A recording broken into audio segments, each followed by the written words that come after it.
నిజానికి గనక అది గనక వాళ్ళకి దక్కితే ఇప్పుడు అది ఎకరం ఆ ప్రాంతంలో 7 కోట్లు 6 కోట్లు. అంటే వాడు బోర్డు పెట్టేసేసి ఈ 1631 ఎకరాలు ఇంటూ 7 కోట్లు ఆ లెక్కన మీరు ఎంతో లెక్కేసుకోండి. దాదాపు 7,000 కోట్లు. అంటే ఈ విధమైన భూముల కబ్జా పరిశ్రమల పేరు మీద ఇవన్నీ కూడా ఏంటంటే ఎప్పుడైతే రాజకీయాల్లో కోట్ల రూపాయలు వచ్చి పడ్డాయో లేదా వ్యాపారస్తులు రాజకీయాలు ఎప్పుడైతే చేస్తున్నారో ధన ప్రవాహమే జరుగుతుంది. ప్రజా ప్రవాహం ఎక్కడుంది చెప్పండి. ఇప్పుడు రాజకీయాలు మొత్తం కూడా ధనంగానే ఉన్నాయి కదా, కాబట్టి చాలా ఇబ్బందికరంగా ఉంది. మరి ప్రభుత్వాలు ఈ దిశగా ఆలోచించాలి. ఇప్పటికైనా సరే చంద్రబాబు నాయుడు గారి ప్రభుత్వం కూడా ఖచ్చితంగా దీని మీద విచారణ చేయగలిగి అసలు ఎన్ని భూములు ఉన్నాయి, ఎన్ని భూములు ఇచ్చావు, ఎన్ని భూములు ఉపయోగంలో ఉన్నాయి, ఎన్ని భూములు నిరుపయోగంగా ఉన్నాయి, బాక్సైడ్ గనులు ఏంటి. మీకు ఒక మాట కూడా చెప్తాను. మీకు తెలంగాణలో షర్మిలారెడ్డి గారికి రాజశేఖర రెడ్డి గారు 40,000 ఎకరాలు మన బొగ్గు గనులు కేటాయించారు. బయ్యారం బొగ్గు గనులు తెలంగాణ ప్రభుత్వం రద్దు చేసింది. అది మీకు గుర్తుందో లేదో. కాబట్టి ఈ విధమైన పద్ధతులు వీటి మీద సమీక్ష జరగాలి. కూటమి ప్రభుత్వాలు కూడా ఏదైనా చర్యలు తీసుకోవాలి.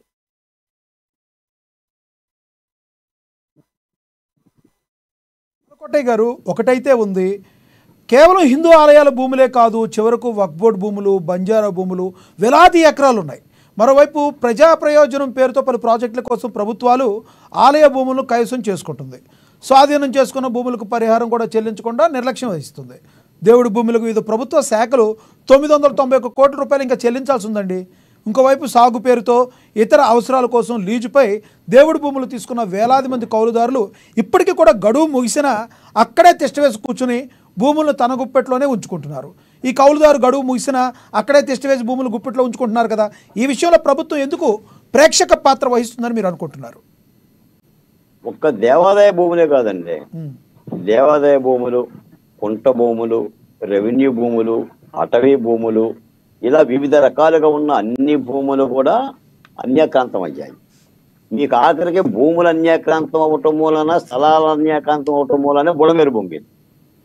అవును, బుడమేరు వరదలు ఎందుకు వచ్చినాయి? అవును, ఆ వరద నీరు పారుదలకి అవకాశం లేకపోవటం మూలాన నీరు పొంగింది.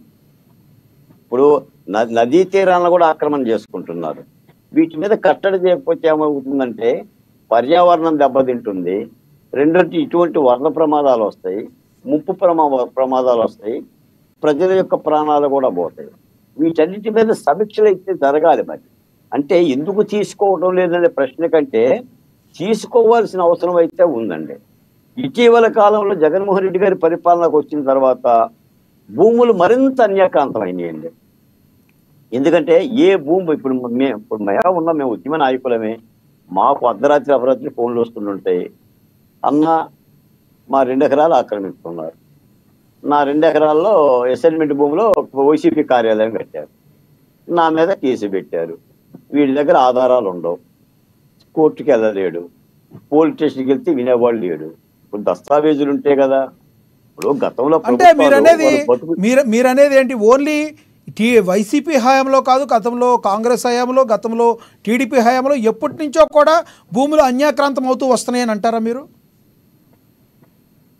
ఎప్పుడూ అవుతుంది. ఒక్క జగన్మోహన్ రెడ్డి అన్యాక్రాంతమే కాదు, ఆయా ప్రభుత్వాలు అన్యాక్రాంతం అవటం కాదు, ప్రభుత్వాలే వ్యాపారులకి కట్టబెట్టి సజ్జల పేరు మీద వాడు సజ్జ పెట్టింది లేదు, చచ్చింది లేదు. వాడు ₹1,00,000 ఎకరం తీసుకోవడం అని బోర్డు పెడుతున్నాడు. అట్లా నిరుపయోగంగా ఇచ్చిన ఒప్పందం ప్రకారంగా పరిశ్రమ పెట్టాలి కదా, ఉపాధి అవకాశాలు చూడాలి కదా. అలాంటి చూడని నిరుపయోగంగా ఉంచిన భూములు మొత్తం కూడా విచారించమంటున్నాం. వాటిని వెనక్కి తీసుకోవాలి ప్రభుత్వం ఎప్పటికైనా సరే. ఎందుకంటే అది ఒక నాయకుడా, 2 నాయకులని పేర్లు కూడా అక్కర్లేదు. చంద్రబాబు నాయుడు గారి హయాంలో ఏమని, కాంగ్రెస్ పార్టీ హయాంలో ఉండని, రాజశేఖర రెడ్డి గారు ఏమని, కిరణ్ కుమార్ రెడ్డి గారు ఏమని, రోషి గారు ఏమని, అంతకుముందు ప్రభుత్వాలు ఒకటియారా, వీళ్ళు వచ్చిన తర్వాత ఇవ్వటమే ఎక్కువైందండి. గతంలో లేదు. గతంలో ఇంత 1000 ఎకరాలు 100 ఎకరాలు ఈ దారాదత్తాలు అయితే లేవు. 2004 రాజశేఖర రెడ్డి గారు వచ్చిన తర్వాతే ఈ తతంగం అంతా కూడా తయారైంది. ఇప్పుడు మీకు అర్థమవుతుంది కదా సార్. ఇప్పుడు అన్నా చెల్లెల్లో ఆ విధమైన కొట్లాట కానీ, ఆ విధమైన విమర్శలు కానీ చూడండి, వాళ్ళ కంపెనీలు రాస్తుంటే ఆశ్చర్యం వేస్తుంది. నిన్న జగన్మోహన్ రెడ్డి గారు ప్రెస్ మీట్ పెట్టారండి. ప్రెస్ మీట్ పెట్టి ఏం మాట్లాడుతున్నారు ఆయన మీకు తెలిసే ఉంటుంది. దీన్ని ఒకళ్ళ వ్యక్తిగత అందరిళ్లలో జరిగే విషయాలే ఇది. మీరెందుకు ఇంత జరిగే విషయాల్ని రాజకీయం చేయాలని చూస్తున్నారు? కొన్ని ఛానళ్ళ పేర్లు కూడా చెప్పారు, ఈ ఛానళ్ళు రాజకీయం చేస్తున్నాయని. అదేవిధంగా చనిపోయిన ఛానల్ ఎండి పేరు కూడా చెప్పడం జరిగింది. జగన్మోహన్ రెడ్డి గారు ఇలా మాట్లాడటాన్ని ఎలా చూడాలి మరి? లక్ష్మీనాథ్ గారు, ఇప్పుడు నా భార్య కదని చూస్తే రోడ్డు మీద సరసమాడితే ఎట్టుంటుంది? నా పట్టలే కదని చూస్తే రహదారి మీద గుడ్లెప్పదీస్తే ఎలా ఉంటుంది? శ్రీశ్రీ గారు అంటారు, 4 గోడల మధ్య ఉంటే అది అందం, 4 గోడలు దాటి రోడ్డు మీదకి వస్తే తంతాం, తిడతాం, ఉతుకుతాం. ప్రజలు అన్ని చూస్తారు. ఇది నా కుటుంబ గొడవ, నేను ఏదైనా చేసుకుంటానంటే శంకరెడ్డిని చంపేస్తారా ఏంటి? గొంతు పిసికి. వైఎస్ వివేకానంద రెడ్డిని కూడా అదే అన్నారు. మా బాబాయిని ఆ దేవుడికి తెలియాలి చంపినవాడు ఎవడని అన్నారు, పక్కన వైఎస్ అవినాష్ రెడ్డిని పెట్టుకొని. ఇది సమాజం నా ఇష్టానుసారంగా ఉంటుందంటే, మన దువ్వాడ శ్రీనివాస్ గారు మాధురితో డ్యాన్స్ చేశాడు, ఊకున్నారా మీ ఛానల్ వాళ్ళు? వాణి ఊకుందా? మీరు ప్రజాప్రతినిధులుగా, ఎమ్మెల్యేలుగా, మాజీ ముఖ్యమంత్రులుగా ఉండి ఇది నా కుటుంబ గొడవ, మీ ఇళ్లలో జరగటం లేదా, మీరేమన్నా మీ చెల్లెలు మీరు కొట్టుకోవట్లేదనంటే ఒక మాజీ ముఖ్యమంత్రి స్థాయిలో దీన్ని ఏమంటారు? ఇప్పుడు జగన్మోహన్ రెడ్డి గారి దగ్గర వచ్చిందంతా అదే, బోరుగడ్డ అల్లీలు పంపిస్తాడు, వాడింట్లో దూరు ఈడింట్లో దూరు అని చెప్పేసానని అనగొన్న మాటలు అనిపిస్తాడు, నాకు తెలియదు అంటాడు. ఆయన తరఫున కండువాలు వేసుకోకుండా అమరావతి మహిళలకు పేర్లు పెట్టి, బాలకోటకి పేర్లు పెట్టి, వీడు దళితుడు కాదు, వీడు కమ్మోడు, ఇలాంటి పేర్లన్నీ మాకు తగిలిస్తారు. అలాంటి మాట్లాడబట్టే ఆ పార్టీకి ఆ స్థితి వచ్చింది.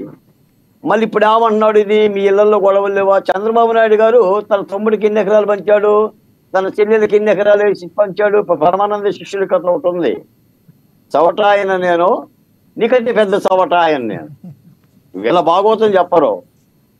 అందుకని ఈ విధమైన ఈ యొక్క చేష్ట షర్మిల గారు మళ్ళీ స్పందించారండి. షర్మిల గారు ఈరోజు మళ్ళీ స్పందించారు. ఆఖరికి తల్లిని అవమానం పొందించి తల్లిని చెల్లిని కూడా కోర్టుకి ఇచ్చావు అని చెప్పి డైరెక్ట్గా మళ్ళీ ఈరోజు మాట్లాడిన పరిస్థితి. లక్ష్మీనాథ్ గారు, మీకు సత్యం చెప్తున్నా, చెప్పండి. ఎంత గెలిచి రచ్చగలమన్నారు పెద్దలు. జగన్మోహన్ రెడ్డి గారు ఎంత ఓడిపోయాడు, రచ్చ మీద ఓడిపోయాడు. ప్రజాక్షేత్రంలో ప్రజలు ఓడించారు.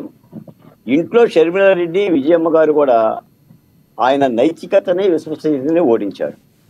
అలా విశ్వాసం లేని నాయకుడిని ప్రజలు విశ్వసించాలన్న సత్యం గ్రహించి ఆయన ఇప్పుడు కాలబేరానికి వచ్చి షర్మిలారెడ్డి గారితో రాజీ ప్రయత్నం చేస్తున్నాడు. ఆ రాజీ ప్రయత్నం కూడా